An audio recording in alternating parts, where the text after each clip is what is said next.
Okay, Maggie, so not only did you study Spanish and not only did you study abroad in Granada, Spain, you also studied Italian and Portuguese, and you continue with your Portuguese. Can you just talk to us a little bit about that? Yeah, I took Spanish starting in high school as it was offered through my high school and continued with it in college. I actually only took one course before I went abroad at the college level and then continued with two more of your courses at U of I then after to keep my Spanish fresh and everything, and took 2 semesters of Italian since I was back from, or one course of Italian after I was back and one before of Italian before I left for Italy and Spain.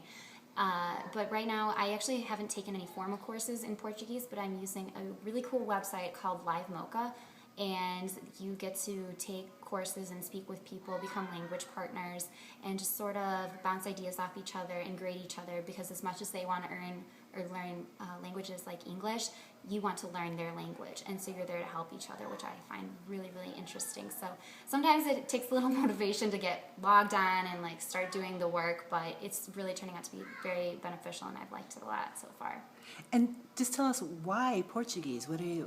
How did you make that decision? That's a great question. I actually visited Portugal when I was in Spain, and as I was telling you earlier, I felt terrible that I couldn't speak their language when I was there, and it was such a beautiful country, and like I said, my favorite place that I visited when I was over in Europe, and I would like to be able to go back and visit, but be able to see the culture through their eyes by being able to speak Portuguese. And Brazil's a really up-and-coming country right now, and so since I'm interested in international business, I really feel that Portuguese would help me by being able to communicate with people in Brazil through Portuguese. I totally agree with you, Maggie, and I would really encourage our students to, of course, learn Spanish and really perfect your Spanish as much as possible, but delve into other languages too. They're all important. And they're all related for the most part. So some things you have to be open that the pronunciation, especially Portuguese, is going to be different from Spanish, and the cadence of Italian is going to be different from Spanish, and but really in the end they kind of all are the same